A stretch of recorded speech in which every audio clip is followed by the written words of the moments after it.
So I can't recall if it was Foucault or Baudrillard. One of them said the only reason there are prisons in the United States is to disguise the fact that the whole country is one big prison, right? Yeah. I mean, I think that's a bit much. But when you say you go to school after being locked up for a bit, so it's that sense of institutionalization. Those spaces were the college reminded you in some way of the prison. Yeah, yeah, like the coldness of the walls. Okay. The art department specifically is where I spent most of my time. But it was white painted concrete cinder block walls, this type of concrete floor, yeah, and it's cold. Like, you know, and it returned to like what it felt like for me in that space, where I used to, you know, be invited to make work inside school. Inside that space, you don't touch anything, you can't hang anything on the walls. You know, the walls that are there are scraped and peeled, like it's a different condition. Mm-hmm. And so when I came back out, those things were like, it was just still present. The experience was still present, still.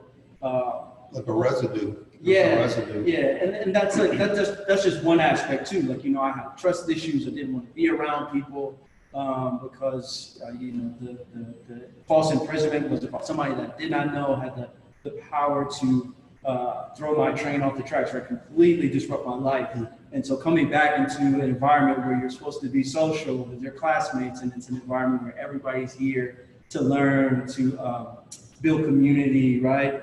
You're encouraged to get out there and meet people. Yeah. I had so many different walls up, literal walls, and it was because of this experience. So it was like wearing this experience outwardly, putting all those frustrations and things attached outwardly, and seeing how that, you know, affected everything. So you wore this jumpsuit for how long did you wear it? Every day until I graduated. For every school-related event, only on school campus. Every day? Every day. And so like a year? Yeah, so like an academic school year. So like roughly 9 months, 9.5 months. And I was literally in jail for 10.5 months. I was sentenced to a year and 30 days, but I did my mandatory 85% of my time, which getting time knocked off for good behavior and having a job. I ultimately did 10 months and 2 weeks in a prison cell. Okay. But there was like also probation time, trial time, and all that. So in total, the whole experience was like 3.5 years of like the bad stuff, or like the difficult times. Yeah. There's I don't know that the people watching us tonight can see it, but there's on the floor, you've mapped out a rectangle with the orange fluorescent, the same type of orange fluorescent color tape on the floor. What is that about? Yeah, I arrived at this adaptation of the project. So once I left school, where school campus was my perimeter of roaming in this orange jumpsuit, doing it at other locations, I didn't have certain protective structures implemented in those new spaces. So like while I was at campus, I had campus police. I had the department, Greensboro Department Police, who managed that area around school. They all were aware of the project and offered me, a halo of movement, right? A negotiation and communication of movement. But going to a new space, certain institutions or buildings may not have that type of power over their own architectural or land.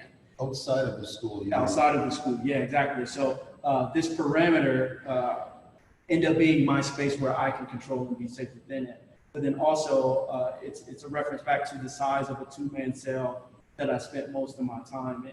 This is the size of a two-man cell? Yeah, 7 feet by 9 feet, essentially. Yeah, and so two people lived in this space, myself and another guy in this space. The first block that I was in was 23 in 1 hour block. So 23 hours inside this space and 1 hour out. It's intense. That would leave a residue, wouldn't it? Yeah, very quickly. But you mentioned in one of our conversations earlier, you talked a little bit about how you measured this, right? And you didn't measure this out with, tell us a little bit about how you remembered the size of the cell. Yeah, I think it's familiarity with proximity, or like spending so much time in this small space. You know where you bumped your knee at, you know where you bumped your head, or you could move or couldn't move, and it was something that I realized after the fact in kind of remembering and what to bring out of this work was that, like, if I close my eyes, I can still see, I can still, you know, imaginatively feel and touch the space. And so by that familiarity of being confined in the space for so long, or so frequent, that it was just kind of like I could kind of scope, you know, get the feel for the size. And I think it's something that, you know, we can think about as far as like, you know, we could remember the smell of the carpet at our house when we played as a kid, or like these type of memories that stay with you, you know. Yeah. So tell us a little bit more about these. Where are these photographs from then? Okay, the two on your side, they're from the Brooklyn Public Library. So this was post-graduation, and the one at the top right on my side is from the Hollywood Boulevard. That's also post-graduation. And this one on the bottom right on my side is the one from when I was in school wearing the orange jumpsuit. Talk a little bit more. You mentioned a few more details of what the one on the lower right earlier today. Yeah, the one on the lower right has a lot more officers than normally present on a campus. You guys carrying a piece, right? Yeah, so you have uniformed and ununiformed officers patrolling around me. They weren't there for me. They were there to protect another political figure, a major political figure, and there was additional layers of security on the roof, on the ground, in uniform, not in uniform, and we kind of walked into this situation. Me and a photographer in that moment, and I was totally unaware of it. So was the photographer, and it was alarming. And I mentioned earlier, like, you know, I'm looking like down, started like couldn't blink at that moment. It was kind of a shock when they came out of the corridor, out of the doors. I was just kind of like, oh, please don't, you know, acknowledge, you know, what's going on. And also you mentioned something about the color, like the blue, even the, you know, this blue like polo shirt, even like, you know, to recognize in my bright orange. Well, it's, you know, it's the, what do they call it, the blue wall or something like that. The police always or usually have blue, and it's a complementary color with the orange. It couldn't be more different. Yeah. You know, I mean, it couldn't. So is that a signifier? Do you think in more often than not, do people see that as a signifier of prison uniform when you're out walking around? Yeah, but I think it also has to do with something about my body being in it. Like I said, this is a commonplace item of clothing that anybody could wear. I remember even wearing it at UNC Greensboro, that there was a sculpture student who had a fire retardant orange jumpsuit similar to mine that he used for welding. But the connotation and you know, the connotation for imprisonment or, you know, county jumpsuit, jail county jumpsuit was never referenced towards him, but it was when my body got into it, which was an interesting effect. I remember seeing in New York, I had went to a CAA conference for professors or for, you know, academic institutions, and presented this, and I remember going, like, carrying it in my backpack, going to the restroom, putting it on, coming out, coming straight to my station. After it was done, I went back to the restroom, changed back out of it, regular clothes, and walked out, right? And it was just like precautions of it all, like making sure somebody was outside waiting for me to walk with me, because I didn't want to alarm anybody. Because in plain clothes, nobody notices everybody else. But when I walk out of that, and it's like, where did this guy come from? Yeah, exactly. And so when we walked out of the convention center, there was a young lady, she was white, and she had on this jumpsuit, like walking around New York City. And I was like, excuse me, I have to ask, like, you know, what's going on? She was like, oh, nothing. She was like, I just got out. And like jokingly with a smile and everything. And I was like, may I take a picture of you? Because I also, you know, adorn this jumpsuit for different reasons. And I'm definitely not as comfortable as you are wearing this freely out into the city. And it was like, just like, you know, all this preparation I did at a convention for artists and academics, that as soon as I left, I see this gesture of another human being wearing the exact same thing. Like, I knew the company and everything. Yeah, I own the exact same thing, but the way she can wear it and the way that I have to wear it is like completely different. I was telling you earlier, some of the research I did to prepare for tonight. Someplace in the United States, prison had the old stripes. Yeah. right? And then they switched to the orange jumpsuits. Mhm. And then in that part of the country, that became sort of a fashionable thing. So a lot of people were wearing them, so the prison went back to the stripes, Yeah. right? You know what I mean? Yeah. So you said this one was in Hollywood Boulevard? Hollywood Boulevard, yeah, at the Lace, Los Angeles Contemporary exhibition space. And there was something about being amongst the unexpected, the public, like having that performance within the space and inviting people. There's a anticipation to it. But doing it out on the street removes that, and people are not expecting it at all. And so I measured her facade, the glass facade, and was like, oh, this is like perfect. It's 7 by 9. And I duct taped it vertically along the space as well. And I set out there with a little notebook, and there were signs that you could read about the information pertaining to the performance. But in order to talk with me, you had to step inside the space. And so it became very interesting with the passerbyers and the audience that was there from all around the world, because the Hollywood Boulevard is a sight to behold for tourists.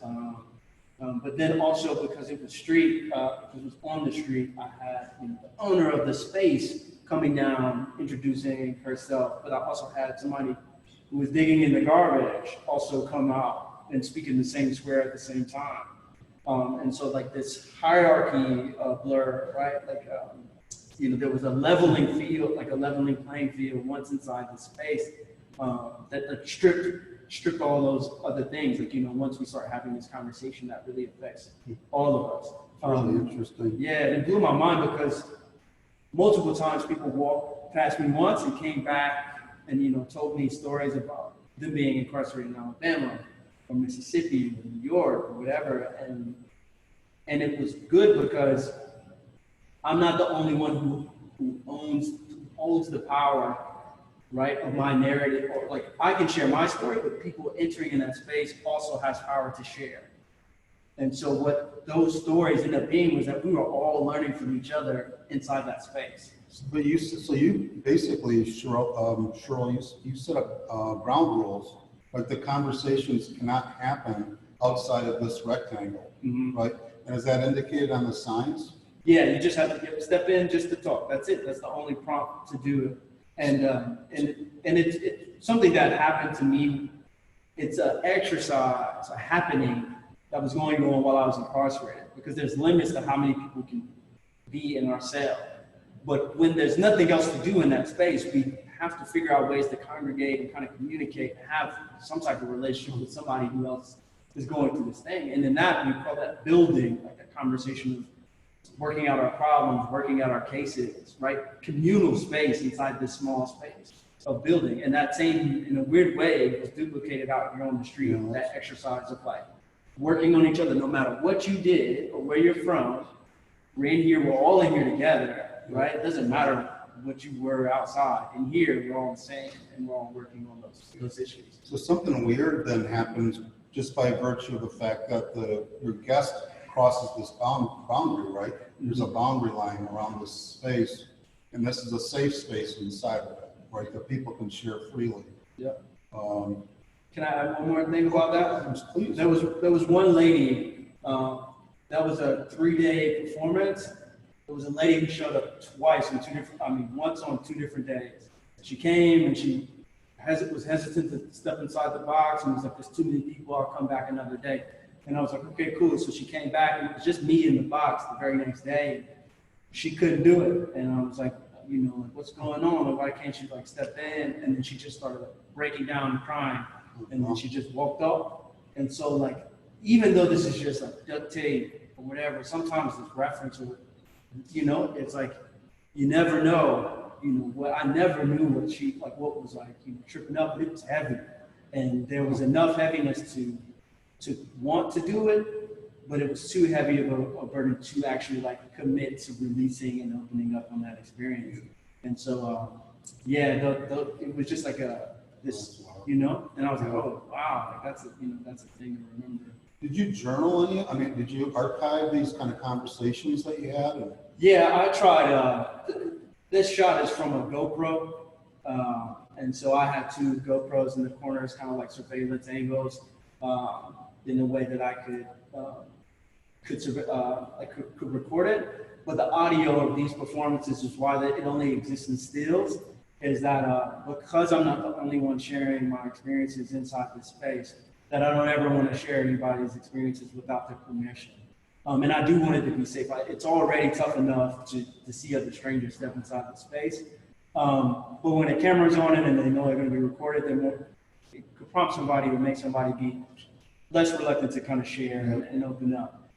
So I try to have limits to like how much exposure people can get when sharing inside the space. So is that an actual jumpsuit that you wore out, that you performed in that jumpsuit? And do you consider this it's a kind of performance, right? Yep. There's rules. Yeah, there's rules around it. There's rules when I wore it on campus, and so yeah, for every engagement, I try to buy a new suit. So like the way it would work is if I had the opportunity to come here and wear this around campus or wear it inside the space, then it would be lived in that, and then that takes on it has its own lifespan, interaction. If that makes any sense. Yeah. And then hanging here, it just sort of has an aura because of that experience and the story that you've been sharing with us. So the thing that comes up a lot of times with performance work is there's the performance, and then there's the stuff that ends up in the gallery in this case, right? Mm-hmm. And these are sort of artifacts or sort of residue, once again, I'm using that word a lot, residue or artifacts or the remains from the performance. So then the question always for me is, which is the work of art, right? Is this merely, and I guess I am want to intentionally use the word merely, is this merely documentation of of an art event that happened elsewhere at a different time, right? Mm-hmm. Or is this the work and the performance was done just to produce this? I think it goes both ways. And it's encouraged to have that experience back inside the item. So where it's like, if there's durations, like multiple day durations, then there'd be a wear on that suit to a certain extent of me like wearing and sitting and sweating it or whatever. Yeah. But like it becomes that, it becomes I don't know if it's called thing theory, but it has a life of its own. It has an experience attached to the item that makes it also a part of it. But even though the performance itself is like of the moment passing, it's hard to kind of bottle that moment, and all that was experienced.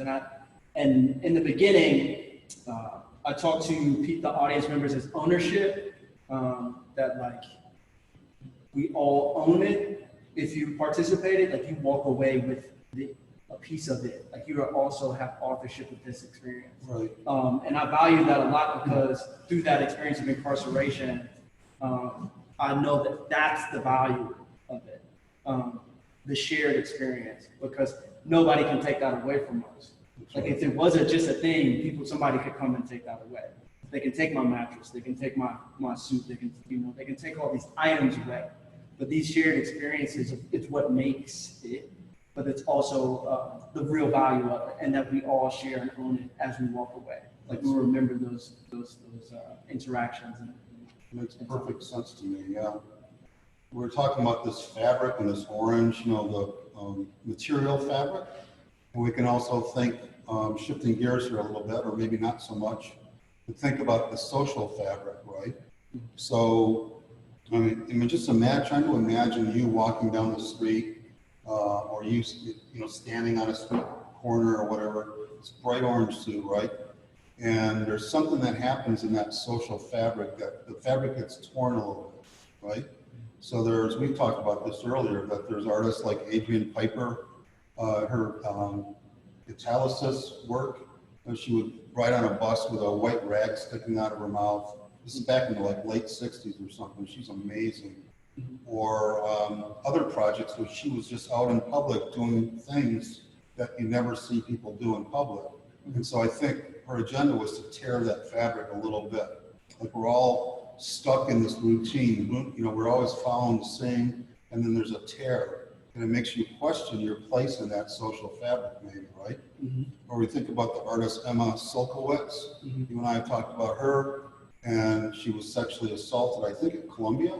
And then for maybe as long as you wore this in your grad program, she carried this mattress everywhere she went at Columbia, right? Yeah. And then we talked about people were starting to help her. People would join in and help her carry this burden. This is a one way to look at it, right? Yeah. And that again, to me, it's just trying to think through, trying to imagine that, because I didn't see it. But what would it do to the social fabric to be presented with a relatively young woman walking down the street or the sidewalk with a mattress? It's like there's a tear, Yeah. So do you think, is there something about that in this project too for you? I mean, being in those places, and how does that work in this work to that tear that I'm talking about, if you think it's there? Yeah. Yeah, I think specifically, like going back to like my academic institution of the school and doing it specifically there was that it was a controlled environment. There's many hierarchies at play. You got employees, students, faculty, and visitors occasionally.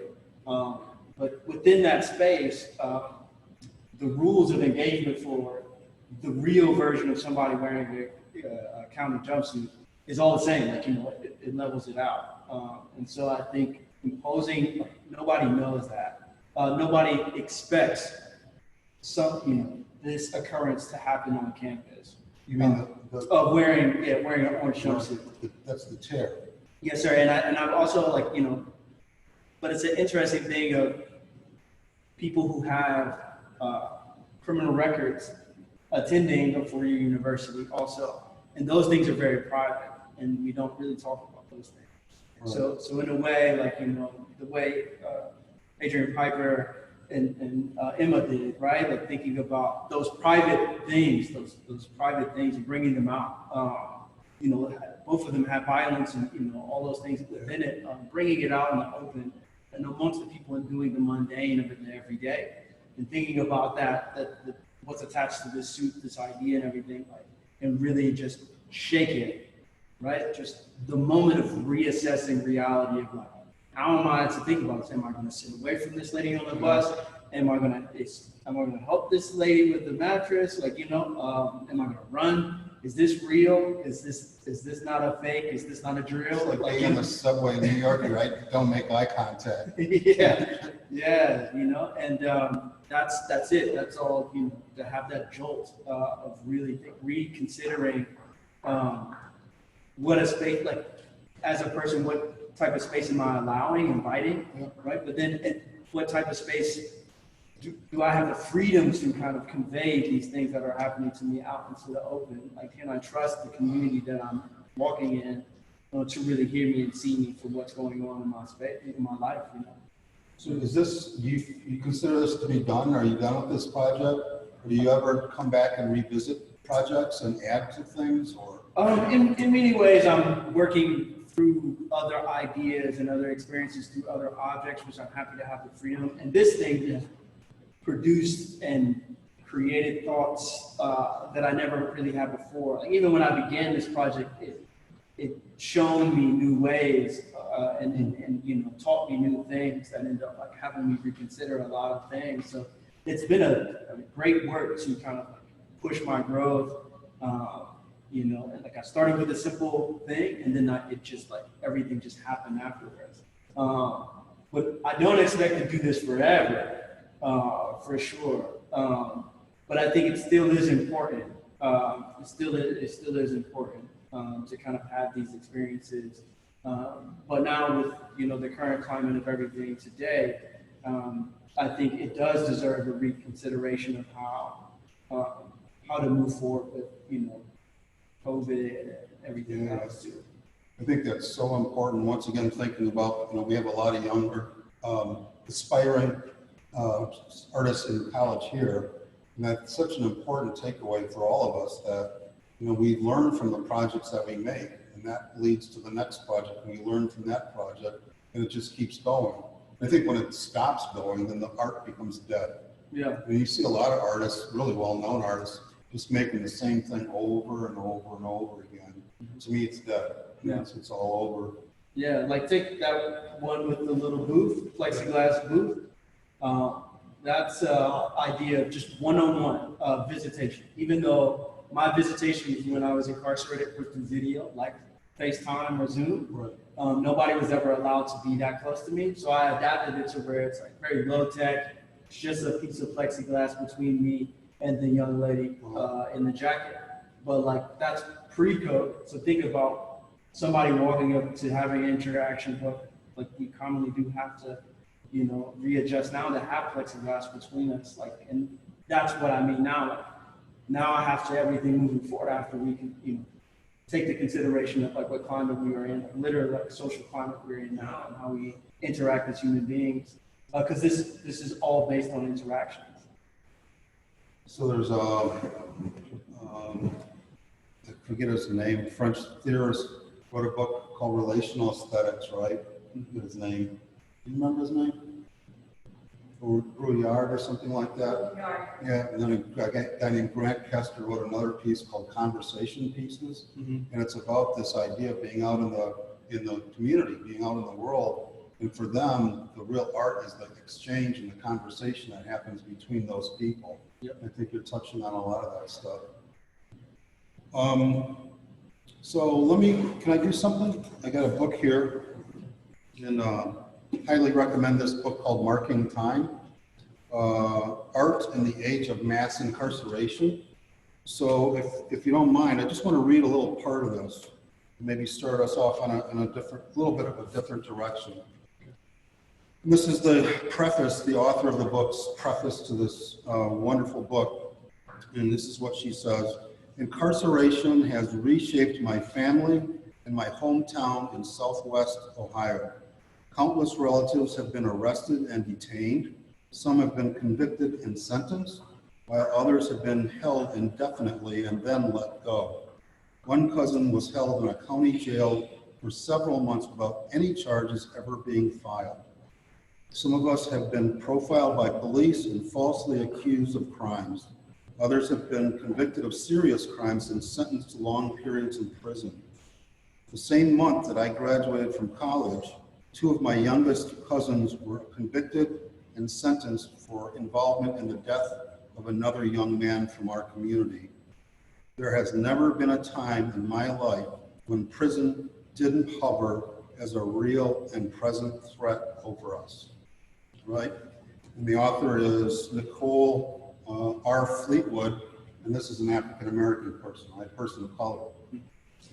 So I think it's all over in here, man. It's all over everywhere, right? And we've been talking for 40 minutes and it hasn't yet come up, right? And maybe that's because, at least for me, or maybe for most of us, it's really uncomfortable to talk about this stuff. But this African-American intellectual writing that passage, white people can't write that because white people don't live that. You know what I'm saying? Mm-hmm. So can we maybe, I don't know, Sherrill, it's like, I don't even know how to start a conversation like this. Maybe you can teach me or tell me how to start a conversation. You're a person of color, I'm a white guy. How do we have that? How do we start that? How do I start that conversation? Yeah, I mean, I guess it's just built on just being honest. You know, it's okay to not have the words. I mean, through studio crits today, I just tried to make sure, like, sometimes simple is the best way. Like, I don't have a large depth of like words in my, my word bank. But just like being able to make the first step, to have the conversation. Sure. Yeah, it may not always come off the best way. But like that's the work that's needed, right? We don't know how to walk and fumble first, but you have to take those falls in order to pick yourself up and find the right balance. So yeah, starting is the first step of like understanding yourself in relation to someone else's experience. It's also an enlightening moment, right? Like it makes you be more aware of how you move and how the world moves around you that you might not recognize because we're all just like working in our own bubbles. That preface really resonates with me in the sense of I've had older cousins who've done federal prison limps, and I remember visiting, taking long trips to Kentucky, like middle of nowhere, and then like instructing me like, stay out of trouble. You don't want to end up here, type of thing. And as much as I tried to do that, going through school, staying on the right path, that obviously I didn't do the crime that I was committed committed for it, but it was just like putting my body in Washington D.C. courtroom. There were already statistics that were stacked up against what my body represents, African American male, right? And that high conviction rate makes the presumption of my innocence like very low because of the rate of which people who look like me have been convicted. So I make sure, after going through the whole thing, coming out to say that like before I even begin to have a trial against my accuser, I already had a trial about the way that I looked and my believability once I enter inside that courtroom, inside that space, because the presumption of me is already there that I'm more likely to, even though that's not true. The whole thing's predicated on a presumption of innocence, right? You're presumed innocent until proven otherwise. Yeah. Until it's proven otherwise. Yep. And then also about reasonable doubt, proving that there's a reason to doubt, and what we have been indirectly fed through media and constantly see through news, movies, and television shows, like creep in. You have that unconscious bias in the sense of like thinking that that's what you believe, but not really knowing why you've been led to believe that.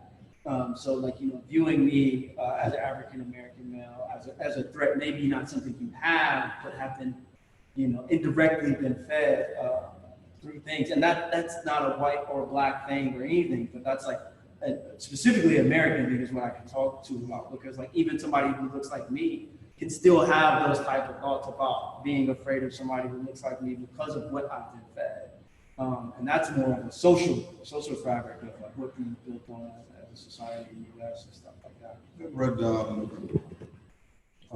read of writers saying that African American or African people of color, that they were never black until they moved to the United States. It doesn't exist, that category as such doesn't exist elsewhere. Like you said, it's here.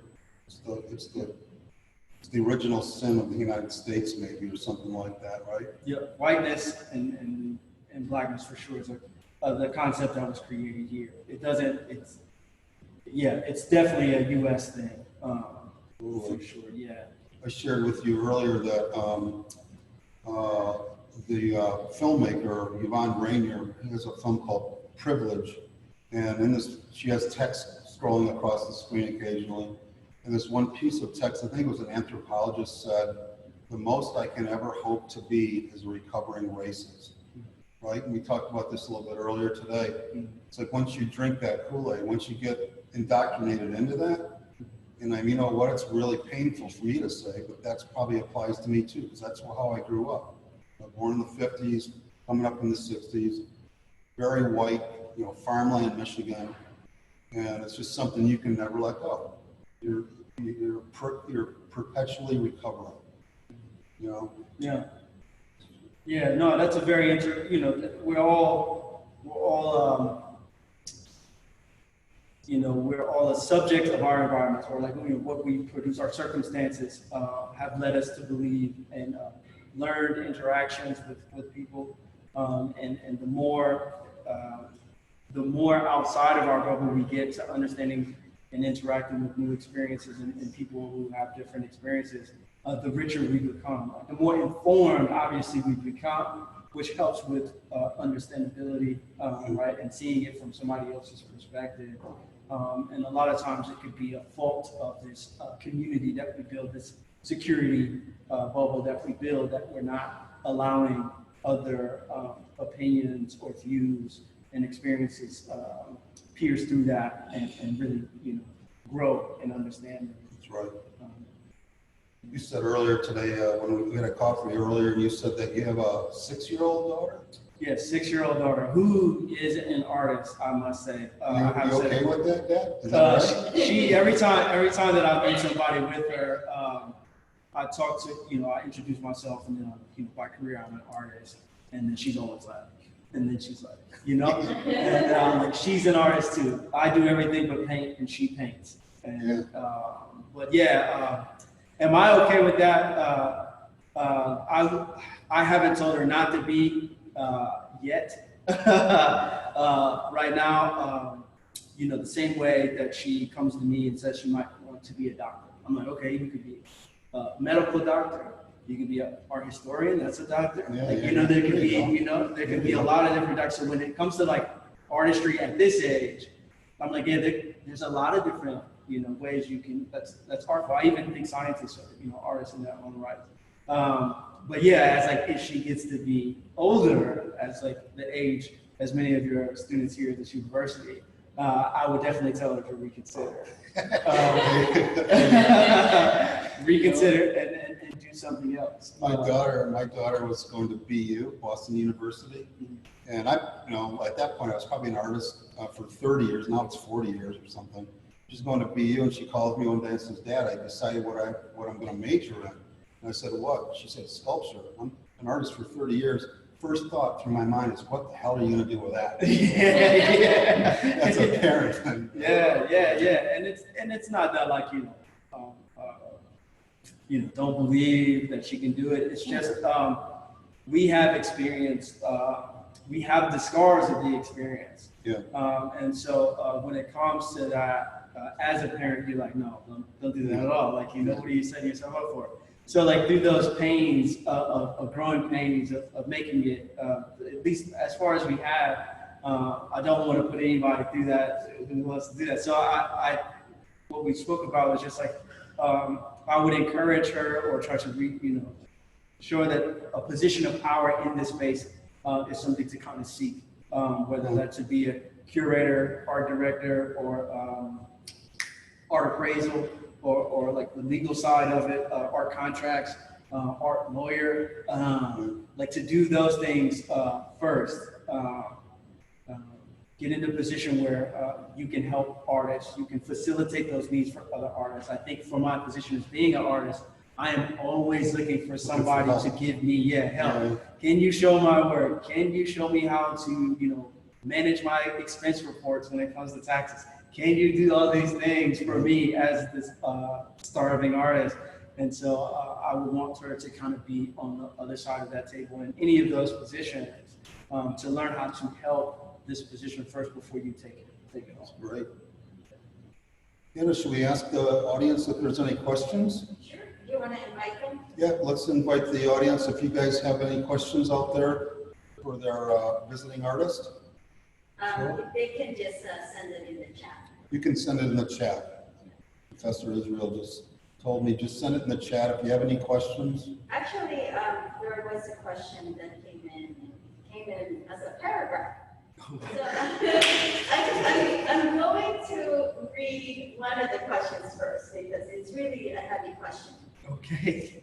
So the question goes, are there any new discoveries that you found in this experience that deals with masculinity within the jail system, as well as the complexities of sharing these experiences amongst inmates in such a confined, intimate spaces?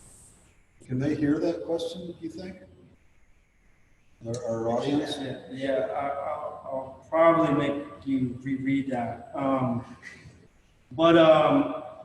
Yeah, I think there to know, I can't speak on every prison experience or prison out there or every jail.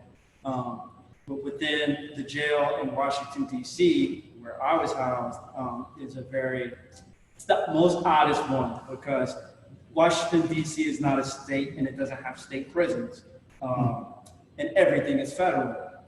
So even though I had misdemeanor charges at the end, they started out as felonies, but they went to misdemeanors. I was treated as a federal offense because it was in the District of Columbia. So it was I had potential to be in federal prison, but they just kept me in Orange in the jail.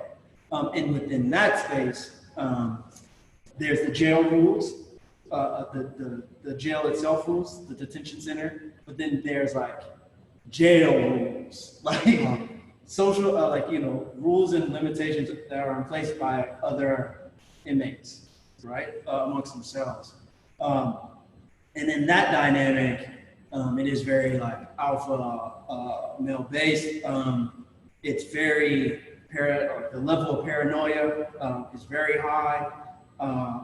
You're stacked on top of each other, and to not have so much, it's very precious. You are put in there with people with not a lot of ability of needs and resources, but then the jail itself suffocates that, right? Like they give you less food, not good food, right? So it makes these needs of It exacerbates all that. yeah. So under those conditions and these cold conditions and like all these other things, implements can really turn like it doesn't take you as an individual long to break within inside this space. It only took me 30 days before I had my first panic attack, and just was sucking air through the little slot of my door, even though it couldn't open. And so it's like all of that is a thing. But then also within that, you know, what do you do with like transgender? You know, people who are transitioning in that space, right? And there's a lot of different dynamics within that that are not the same out here in the social, you know, in society as it is. So that was a wild thing. The second part of that question. If within the jail system, as you know, as well, that there's some sense of complexity. Yeah. Because you're amongst inmates in these confined spaces. Yeah. Like, so how does masculinity play in that? Yeah. I mean, yeah. It's, I mean. You touched on it a little. You're talking about the alpha males, but is there more you think that to that question? So the other thing, you know, and you touched upon the community and sharing. Oh yeah, sharing. Yeah. So like, I mean, it's also like again that paranoia, right? Like, it's not a what do you call it? It's not a I slip with the word, but it's not like where you go to meet new people and exchange business cards. Like it's not like I'm going there to build my friends at all. Right. So like you don't talk about. I don't want to ask you what you're in here for. Right. I honestly don't want to know the answer. Right. Like, you know, and so don't ask me. Like it could be a very play of that. And then within my situation, there were people who would get to know you only to use things against you to lessen their time. Oh, I see. So like it's a very like mentality thing of that. Like you could be something that can lessen my time if I find out some secrets about you. I can go to my lawyers, and especially if you have a pending trial or something like that. That's why being in this space for 23 hours, what are you gonna do? Like you gotta talk, you know, and to talk about what, you know, it's manipulation is a thing in there too, and we can find out things inside here this hour out. I can communicate with other. I'm coming from out of state, so I'm the only one from North Carolina inside this space. So somebody in here could be from a neighborhood that has multiple people inside this block, this housing unit, and could really use me as a target to use and get things from me. And who am I to tell? Right. You know, right, where right, does right. those things doesn't go. And so thinking about reasons why one could be preyed upon when it comes to sexuality, masculinity, all these things, support, family support, things of that nature. You think it might be nice for you to have the support, but it also make you a target inside those spaces because there's a lot of people without. I mean, like for material goods. Yep. Yeah. If you can buy food off the commissary, right? Where do you store it? And underneath your bunk. And who has access to that 23 hours a day? This other person who knows what you're getting in and out. There's no lockers.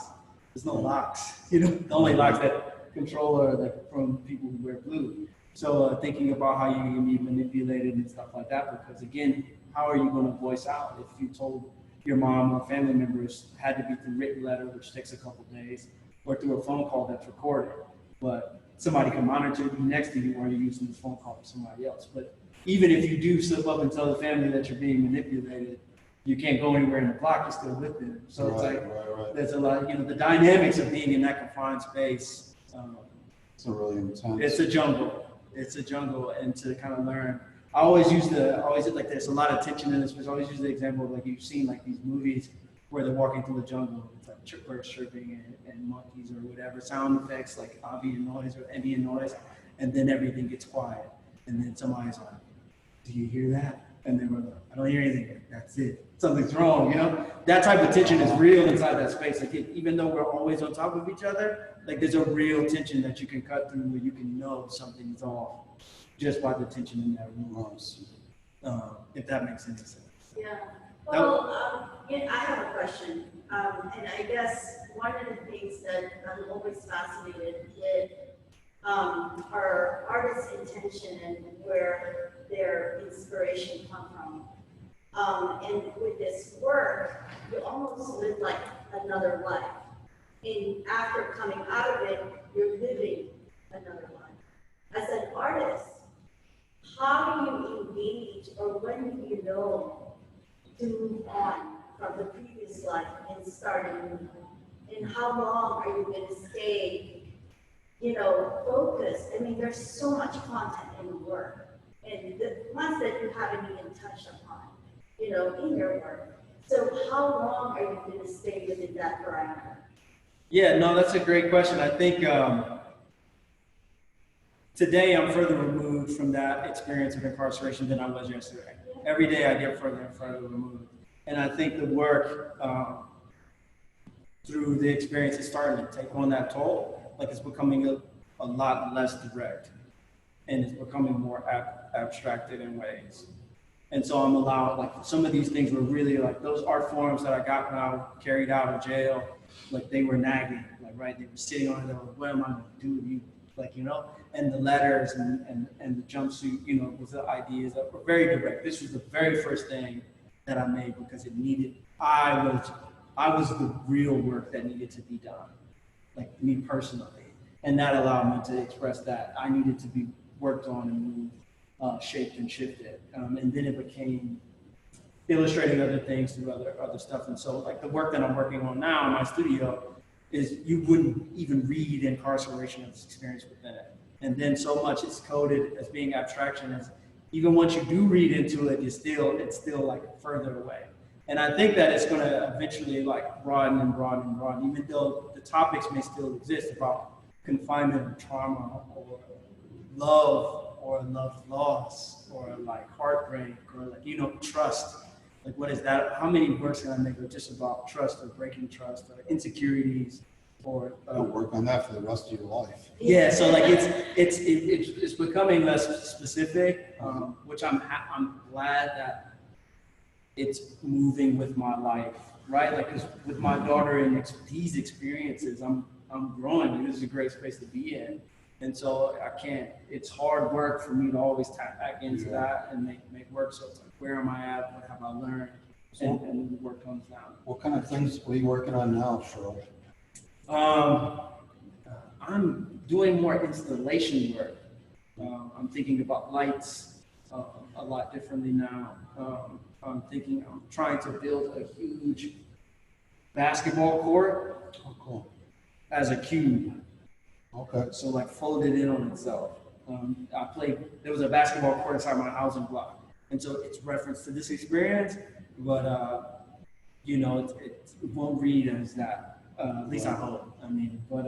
Thinking about play, thinking about confinement, thinking about containing or restriction, and so I'm just like folding it up in on itself, and just like, and so. I actually noticed that in your photographs. The photographs themselves, just as an image, confine things, right? And then when you're looking at the way you're interacting with the individuals in the photographs, they still resonate the same area that you were in, confined wise. Like you're sitting in that chair, and they're the parameter of your room, of your space. Yeah. You're walking amongst that crowd there, and they're compositionally, they're confining you in that area that still resonates the same space. And, you know, it seems that that whole sense of space itself is around you, like in the world, constantly. Yeah. Yeah, I can see where that takes you. So there's a couple more questions, and I just want to give the audience a chance.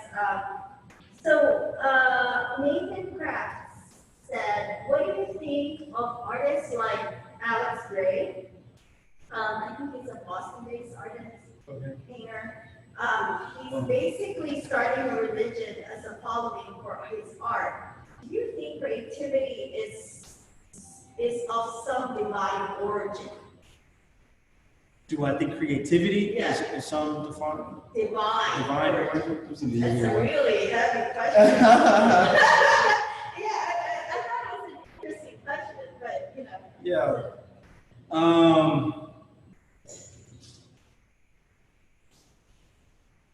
I don't know. That is a tough one. I do think I do find that those who aren't creative, that this type of position and career is very envious. Like people tend to envy it. Like the luxury that we have to have these ideas come from this space and out into the world is a very special thing, and it's a luxury to do it.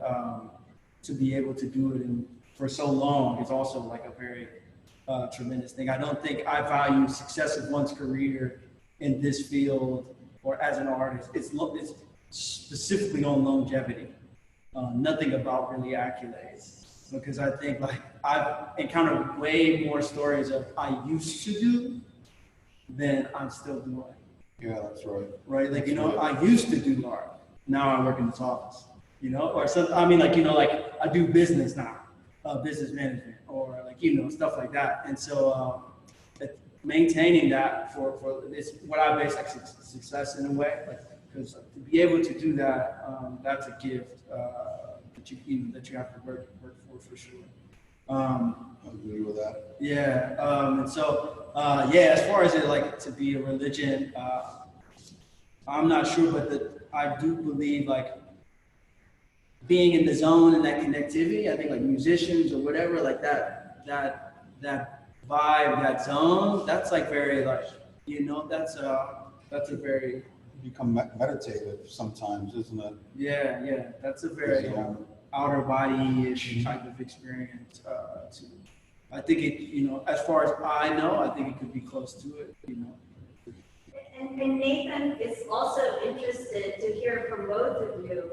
Does our society allow for truly successful artists to exist? Truly successful artists. I think it depends on my level of success and the things that I'm in it for and want. For me, it's probably really different for the next artist. And I think looking at, you know, you mentioned Hank Willis Thomas earlier. Yeah. Like, I don't want to be Hank Willis Thomas, or like his career is amazing. Deserves all the respect and everything, but that's for Hank Willis Thomas. What's for me is yet to be seen at the end of the day, but like we all have our own past when it comes to artists, because we are individual lives. Like we have individual lives. My life tells me to make this type of work for reasons of my own, and you make your work for your life and for the reasons of your own. And I think that authorship and originality would be, you know, it's only yours to assume what true success is, and in a way, you know. But I think I want to be optimistic and think that for whatever art Nathan wants to make, that there's a space in society where Nathan can find that success. Yeah. Or make the space. Or you can make the space. That's right. Great answer. We have did you want to add something? No, Chris? it's okay. Okay, sure. No, we're here short. You're doing very well. So there is a question, and maybe this could be the last question, and it's from an artist who lives in Santa Fe right now, my good friend Ronnie Dalton. I'm so glad she's here with us. Her question is, can you talk a little bit about how creating this art piece has affected your response to that experience of being incarcerated? And I think you answered some of this, but maybe you could just follow up on some of the things that you might have. how doing this affected my experience of being incarcerated. Yeah. So how, I guess it's how this present moment, the work, impacts what happened in the past. That sound like? Right. Oh yeah, no, it was a long arch. It went from me going to trial, facing felt like higher charges, to then being convicted and being inside. So like for the majority of the time that, the beginning of the stint, I was very hopeful, right? Like I was looking for, waiting for my retrial, waiting for my appeal trial first. And I was reading our forums. I was trying to stay connected. I read Art and Style in the Washington Post when another inmate had it because we didn't have access to that stuff. So like I was trying to stay connected to higher art education, first off, which is a very privileged thing to have. But then, trying to stay connected to art in those ways. And because the way my trial was, that there was no witnesses or evidence that convicted me, then there was no chance at an appeal because there was nothing to appeal. Oh. So once that happened, then the light of hope dimmered, right? And so did my relationship with art. And I sunk more into the reality of the situation as the potential of me getting it overturned less. And then so by being in there and being, facing the reality of it, art changed completely from me because being inside that space, there were many people who were in there who never would call themselves artists, but did the most creative things. And, not because they had this creative, calling, it was just because we needed things.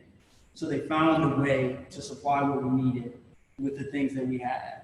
And it was the most inventive things that I've ever experienced. And that changed how I viewed art making and the way that I was making art in this higher academic sense. And then also the way that I viewed brilliance, right? Like it doesn't have to come from MIT in a way, like, it doesn't have to be. And so like this reshaping of my lens on the world had changed during that space. So by the time I got out, I was thinking more of like business and other things. I wasn't even thinking about art. So like, getting back out on my feet, trying to get back on the treadmill of the American dream or whatever. It caused like ruptures in a way. Like I was just meeting the road, like hitting walls and just meeting the end of the road. And so I didn't want to make anything.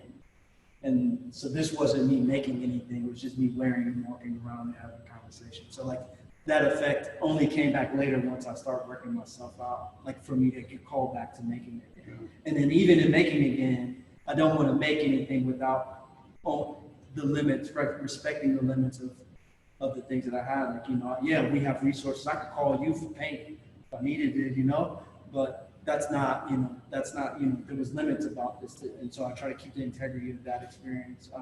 But yeah, no, it's a long journey. I learned a lot in a lot of different ways, but specifically about like this art working. This was like a savior for me. Because the government did not provide me with any counseling, didn't provide me with any financial support or anything like that. I was just kind of like left with this experience and not even a sorry or an apology in that matter, right? And like, how do I deal with this? How does the people on the peripheral of this experience too, like my mom had no way of talking about the experiences she had or my friends, and they experienced my experience with incarceration as well. And so there's no place for us to go to kind of talk and work these things out. And so if I didn't have art as a way of expressing what I was dealing with, it would have been. This would have been there. Yeah. Well, Sherrill, I have to tell you, I can't thank you enough for being here. I've really enjoyed our conversations. It's great work. I hope we can try to stay in touch a little bit. I want to keep up with what you're doing. Yeah, so thanks so much. Thank you for being here. Yeah, thank you guys for having me. I really enjoyed my time, for sure. Thank you so much for driving down and being here with us. Oh yeah, my during pleasure. this unsafe times, Yeah. We really appreciate it. I also, and hopefully others can hear me, I just want to let you guys know out there that the exhibition of South Arts is going to be up until January 8th at the Bartlett Center. And I'd like to really thank the Bartlett Center for letting us use the space to, have this conversation with Sherrill tonight. And congratulations, Sherrill, for winning the Southern Art Prize. Oh, yeah, thank you. Yeah, and I always forget this part about, like, I'm not really too active on social media, but Instagram is the Jumpsuit Project, and so that's the name of the website if you want to view any more of my work. Thanks, man. Yeah, thank you. Appreciate it. Yeah. And good night. Yeah, Good. Oh, yeah. Well, Good night, everybody. yeah, good night, everyone. Thanks for joining us tonight. yeah, thank you so much. It was good.